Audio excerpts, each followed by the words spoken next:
राम राम दोस्तों, कैसे हैं आप लोग। आशा करते हैं कि आप लोग बढ़िया ही होंगे। आइए आज समझते हैं भौतिक विज्ञान का सिलेबस और देखते हैं किन किन टॉपिक को हम लोगों को पढ़ना है। भौतिक विज्ञान विज्ञान की एक प्रकार की शाखा है। क्या है? एक शाखा है किसकी? विज्ञान की।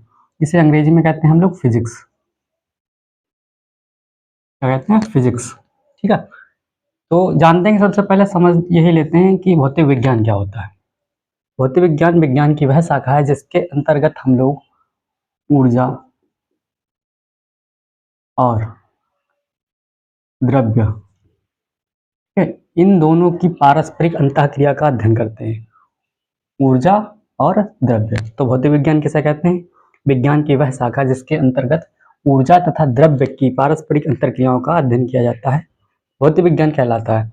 या एक दूसरी परिभाषा इसकी और बनती है फिजिक्स। ठीक है, फिजिक्स एक ग्रीक वर्ड है,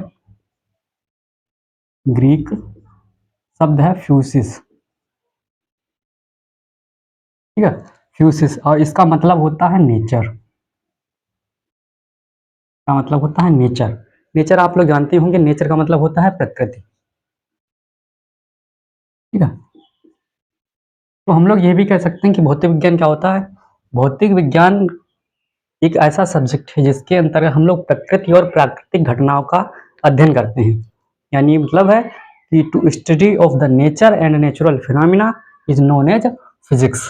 ठीक है, फिजिक्स क्या होता है? भौतिक विज्ञान की वह शाखा जिसके अंतर्गत हम लोग प्रकृति तथा प्राकृतिक घटनाओं का अध्ययन करते हैं, भौतिक विज्ञान कहलाता है। या दूसरी परिभाषा उसकी ये होगी कि ऊर्जा तथा द्रव्य के बीच आपस में होने वाली पारस्परिक अंतःक्रिया का अध्ययन भौतिक विज्ञान कहा जाता है। ठीक है, भौतिक विज्ञान के जनक यानी इसके फादर कौन है? भौतिक विज्ञान के जनक कौन है? इसके जनक माना जाता है सर आइजक न्यूटन को। इसको मानते हैं सर आइजक न्यूटन। और आधुनिक भौतिकी लास्ट में लिखा हुआ है हम लोगों का टॉपिक, और आधुनिक भौतिकी के जनक भी सर आइजक न्यूटन को माना जाता है। लेकिन भारतीय भौतिक विज्ञान के जनक, भारतीय भौतिक विज्ञान के जनक किसको माना जाता है? Sir CV. रमन को। ये सी.वी. रमन का शॉर्ट नेम होता है, पूरा नाम है चंद्रशेखर वेंकट रमन। क्या नाम है इनका? चंद्रशेखर वेंकट रमन। इसमें हम लोग जानेंगे कि कौन कौन से हम लोगों को टॉपिक्स पढ़ने हैं। एक बार फिर से रिपीट कर दे रहा हूँ, क्या है भौतिक विज्ञान? विज्ञान की वह शाखा जिसके अंतर्गत हम लोग ऊर्जा तथा द्रव्य के बीच होने वाली पारस्परिक अंतःक्रिया का अध्ययन करते हैं, भौतिक विज्ञान कहलाता है। या दूसरे शब्दों में एक ग्रीक भाषा है, उसका फ्यूसिस नामक एक वर्ड था, उससे लिया गया है नेचर। क्या मतलब होता है उसका? नेचर, यानी मतलब to study of the nature and natural phenomena. अब नेचुरल फिनोमिना क्या होते हैं? जैसे थंडर हो गया, या वॉल्केनिक इरप्शन हो गया, या सोलर सिस्टम होगा। इन सारी नेचुरल चीज़ों का अध्ययन हम जिस चीज़ में करते हैं वो होता है हमारा भौतिक विज्ञान। ठीक है, या सारी चीज़ें इसमें जो भी हम पढ़ेंगे वो निर्जीव होंगी, सजीव नहीं होंगी। जैसा कि हम लोगों ने जीव विज्ञान में पढ़ा था, सारी चीज़ें सजीव थी, लेकिन इसमें सारी चीज़ें निर्जीव होंगी। इसमें सबसे पहला हम लोग का टॉपिक रहेगा मात्रक एवं विमा। क्या रहेगा? Unit and dimension. क्या होगा? Unit and dimension. मात्रक क्या होते हैं? मात्रक एक प्रकार की इकाई होते हैं जिसमें हम किसी भी राशि को मापते हैं। और विमा क्या होते हैं? विमा का मतलब होता है एक ऐसा घातांक जिसमें हम किसी भी राशि को व्यक्त करते हैं। ठीक है, अगला टॉपिक हम लोगों का रहेगा राशि। राशि को अंग्रेजी में कहा जाता है क्वांटिटी। ठीक है, क्वांटिटीज, राशियां। ठीक है, राशियां क्या होती हैं? किसी भी हमें प्राकृतिक घटना को समझने के लिए हम जिस चीज का प्रयोग करते हैं वो होती है राशियां। राशियां दो प्रकार की होती हैं। कौन कौन सी होती हैं? सदिश राशियां होती हैं और सदिश राशियां होती हैं। सदिश राशियां आप समझ सकते हैं कि सदिश जिसमें दिशा का ज्ञान होता हो। ठीक है, तो इसमें हम लोगों को क्या पता लगेगा? इसमें पता लगेगा दिशा और परिमाण, जबकि अदिश में केवल और केवल परिमाण के बारे में हम लोगों को जानकारी मिलती है। ठीक है, राशियां यानी क्वांटिटीज क्या होती हैं? सदिश राशि, अदिश राशि, जिसमें दिशा और परिमाण दोनों चीजों के बारे में जानकारी मिले उसे सदिश राशि कहा जाता है। और अदिश राशि जिसमें केवल परिमाण। परिमाण क्या होता है? आप लोग ये भी कंफ्यूज होते होंगे। परिमाण एक प्रकार की इकाई है। क्या है? इकाई, जो हमें तीव्रता के बारे में, उसके आकार के बारे में जानकारी देती है। तीसरा टॉपिक हम लोगों का रहेगा गति। गति को अंग्रेजी में कहेंगे हम लोग मोशन। गति क्या होता है? मैं यहां से चल के यहां पर गया, ये क्या है? एक गति है ना। किसी भी वस्तु का एक स्थान से दूसरे स्थान पर चला जाना, यानी मतलब उसका विस्थापन हो जाना, ये क्या है? गति। ठीक है। किसी वस्तु ये है, ये मान लीजिए वस्तु है, ये यहाँ से चलकर यहाँ पर पहुंच जाए, क्या हो गया? गति। अब क्या है? रेखीय गति। रेखीय गति भी एक प्रकार की गति है। ठीक है। और ये दो प्रकार की होती है। कौन कौन सी होती है? सरल रेखीय गति। ठीक है। और दूसरी होती है वक्र रेखीय गति। ठीक। रेखीय गति को अंग्रेजी में यहाँ पे लिख दे रहा हूं, क्या होता है? Linear motion. क्या कहते हैं? Linear motion. अगला टॉपिक हम लोगों का रहेगा प्रक्षेप्य गति। क्या है? प्रक्षेप्य गति। अंग्रेजी में इसको बोला जाता है प्रोजेक्टाइल मोशन। ठीक है। ये भी एक प्रकार की गति ही होती है। इसमें क्या होता है? जैसे मैं इस मार्कर को पकड़े हुए हूँ और मैं मार्कर को ऐसे ऊपर की दिशा में फेंकता हूँ जब, तो ये मार्कर फिर से गुरुत्वाकर्षण के कारण नीचे आ जाता है। तब इसमें क्या है कि हम किसी भी गुरुत्वीय क्षेत्र में, जब भी हम किसी भी वस्तु को उसके गुरुत्वीय क्षेत्र में फेंकते हैं, तो ऐसी गति में जो बल लगता है, उस बल के साथ में होने वाली गति को क्या कहेंगे? प्रक्षेप्य गति, यानी प्रोजेक्टाइल मोशन। अगला क्या होता है? लीवर। ये बायोलॉजी वाला लीवर नहीं है, आप लोग बायोलॉजी वाला लीवर समझ जाएं। ठीक है। इसका मतलब वो तोलक, ये एक प्रकार की मशीन होती है जो हमारे कार्यों को आसान बना देती है। ठीक। अगला टॉपिक हम लोग का रहेगा कार्य, शक्ति एवं ऊर्जा। कार्य को कहते हैं वर्क, पावर एंड एनर्जी। ठीक है। कार्य क्या है? किसी भी वस्तु पर बल लगाकर उसकी दिशा में परिवर्तन कर देना। तो उसमें जो कार्य किया है, मतलब जो उसमें बल लगाया है हम लोगों, तो वो क्या है? वो हमारा कार्य हो गया। यानी मतलब जो हमने प्रयास किया है वो क्या है? एक कार्य है। शक्ति क्या है? एक सेकंड में, एक सेकंड में जो भी हमने कार्य किया है उसे शक्ति कहा जाता है।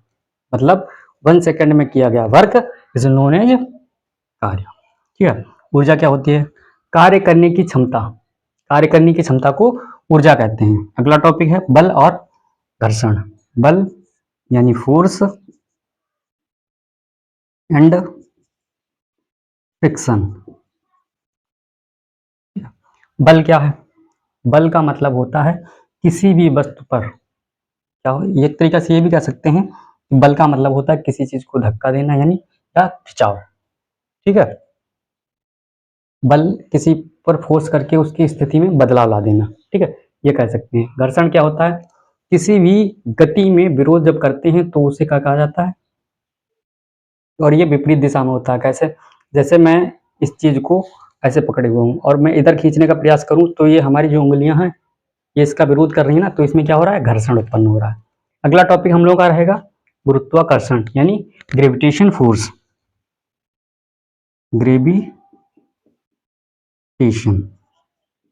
ग्रेविटेशन आप लोग इसके बारे में काफी ज्यादा सुन रखे होंगे। ग्रेविटेशन का मतलब होता है गुरुत्वाकर्षण। पृथ्वी हमें अपनी ओर आकर्षित कर रही है, इसको क्या कहते हैं? गुरुत्वाकर्षण। इसी प्रकार से सारी वस्तुएं अपने अंदर एक आकर्षण रखती हैं, मतलब अपनी ओर एक सबल रखती हैं, इसको क्या कहते हैं? गुरुत्वाकर्षण। सरल आवर्त गति, सिंपल हार्मोनिक मोशन। ठीक है। ये भी एक प्रकार की गति होती है। इसमें क्या होता है? ये मान लीजिए एक केंद्र है, ठीक है, और इधर से कोई भी गति हो रही है इधर, इसे केंद्र मानकर फिर इधर, फिर इधर, फिर इधर, फिर इधर, मतलब ये इसको केंद्र मान करके गति हो रही है, तो ऐसी गति को क्या कहेंगे? सिंपल हार्मोनिक मोशन यानी सरल आवर्त गति। अगला टॉपिक हम लोगों का रहेगा प्रेशर। प्रेशर प्रेशर क्या होता है? किसी ए वस्तु द्वारा, मतलब किसी एक वस्तु के द्वारा किसी बी वस्तु पर, ठीक है, ए वस्तु के द्वारा किसी बी वस्तु पर, मतलब एक वस्तु के द्वारा किसी दूसरे वस्तु पर कोई भी जो दबाव डाला जाता है, मतलब जैसे ये ए वस्तु है, ये बी वस्तु है, इस पर जो एक बल डाला जा रहा है, एक तरीके से उस पर धक्का लगाया जा रहा है, इसको क्या कहेंगे? दाव। क्या कहेंगे? प्रेशर। अगला टॉपिक हम लोगों का रहेगा इलास्टिसिटी। इलास्टिसिटी ये क्या होता है? प्रत्यास्थता हिंदी में बोलते हैं इलास्टिसिटी। जब हम किसी चीज को, जैसे मान लीजिए मार्कर ही है, मैं फिर से एग्जांपल दे देता हूँ, मार्कर है तो मैं इस मार्कर को ऐसे खींचूं और ऐसे तो ये खींचेगा नहीं, अगर इसको गर्म करके दोबारा से ऐसे खींचूं तो ये अपनी आकार में फिर से ये चला जाए, जैसा है फिर से वही बन जाए, तो इस चीज को क्या कहेंगे? प्रत्यास्थता। अगला टॉपिक रहेगा ऊष्मा। ऊष्मा को कहते हैं हीट, ठीक है, एंड टेम्परेचर। क्या है? टेम्परेचर, ऊष्मा एवं ताप। ठीक, हीट क्या होती है? ये एक प्रकार की ऊर्जा होती है, ठीक है, इसमें कणों की गति के कारण ये उत्पन्न हो जाती है। ताप आप लोग जानते हैं, टेम्परेचर, ठीक है। अगले टॉपिक को हम लोग पढ़ेंगे तरंग। क्या है? तरंग, इसको कहते हैं वेव। Wave and sound. तरंग क्या होता है? तरंग एक प्रकार का कंपन होता है। क्या होता है? कंपन, ठीक। और ध्वनि क्या होती है? ध्वनि एक प्रकार की तरंग होती है जो कि एक गति भी करती है, दोनों चीजें। प्रकाश यानी लाइट। लाइट क्या है? लाइट एक एनर्जी है, एक ऊर्जा है जिसकी वजह से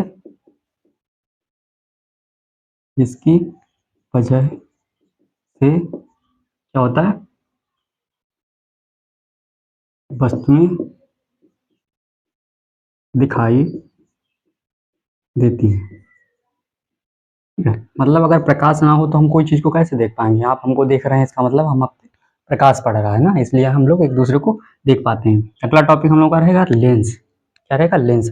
लेंस एक प्रकार के कांच होते हैं जो दोनों तरफ से कैसे होते हैं? पारदर्शी, ठीक है। लेंस आप लोगों के लिए हिंदी इंग्लिश दोनों में मैं लिखता हूं ताकि आप लोग दोनों में समझ जाएं। एंड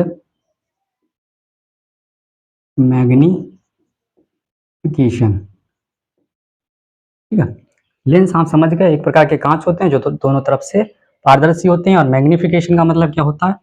मैग्निफिकेशन ये कई सारे मोबाइल्स में एक फीचर भी होता है, आप लोगों ने ध्यान नहीं दिया होगा। क्या होता है? हम जब किसी भी चीज को जूम करते हैं ना, किसी चीज को छोटे साइज मोबाइल पकड़ते हैं फिर उसको ऐसे करते हैं ना जूम, तो किसी भी चीज को बड़ा करके देखना, यही क्या है? मैग्निफिकेशन। ठीक है, किसी छोटी चीज को बड़ा कर देना, ये क्या है? मैग्निफिकेशन।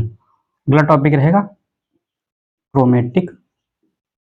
Chromatic dispersion.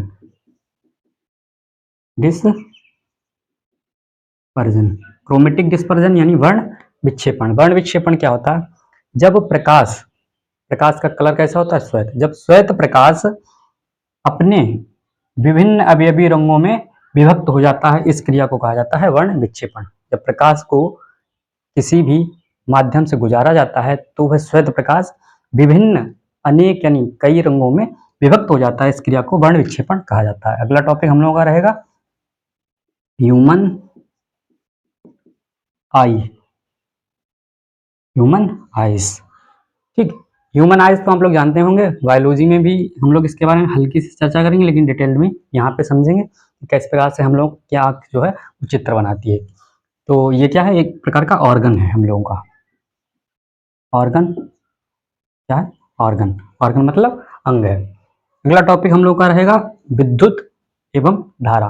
विद्युत यानी electricity, electricity and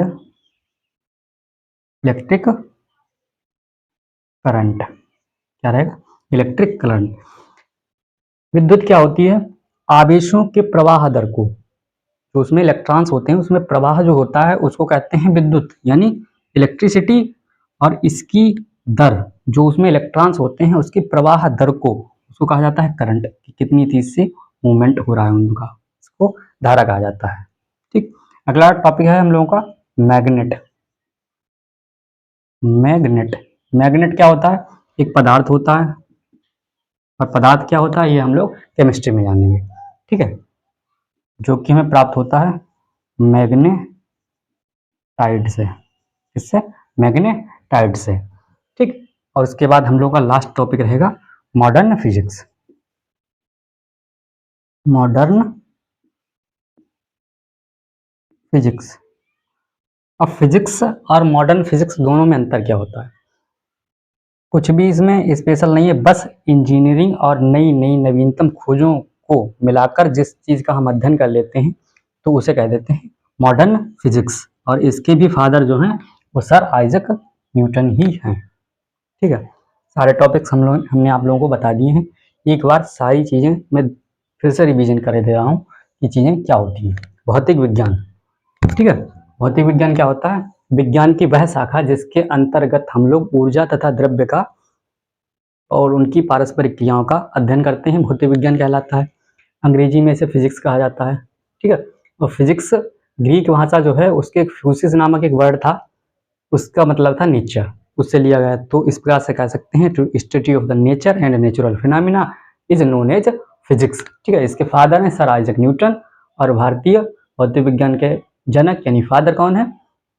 sir CV Raman, Chandrasekhar Venkata Raman. इनका पूरा नाम मैं लिख देता हूँ, कुछ लोगों ने इनका पूरा नाम आज तक लिखा हुआ ना देखा हो शायद।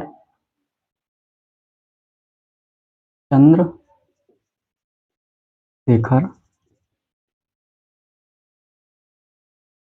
वेंकट रमन। ठीक है, चंद्रशेखर वेंकट रमन, इतनी चीजें। उसके बाद हम लोगों ने, मैंने आपको टॉपिक्स बताए थे, और टॉपिक्स कौन कौन से थे? Unit and dimension, quantities, motion, linear motion, projectile motion, lever, work, power, energy, force and friction, gravitation, simple harmonic motion, pressure, elasticity, heat and temperature, wave and sound, energy, lens magnification, उसके बाद में chromatic dispersion, human eye, electricity, current, magnet, और उसके बाद में modern physics. ये सारे topics जो हैं हमारे फिजिक्स के अंतर्गत हम लोग को पढ़ने हैं। सारे टॉपिक्स को हम लोग डिटेल में पढ़ेंगे और बिल्कुल ज़ीरो से पढ़ेंगे। ऐसा समझें कि हमें कुछ नहीं आता है, उसके बाद ऐसे अंत करेंगे जैसे हमने काफ़ी हद तक चीज़ों को जान लिया है। तब तक के लिए इतना सिलेबस आपको बता दिया है। इसके बाद से आगे की क्लास में जानेंगे कि फिजिक्स क्या होता है, और इसके बाद में एक एक चैप्टर हम लोग समझेंगे। तब तक के लिए जय हिंद, राम राम।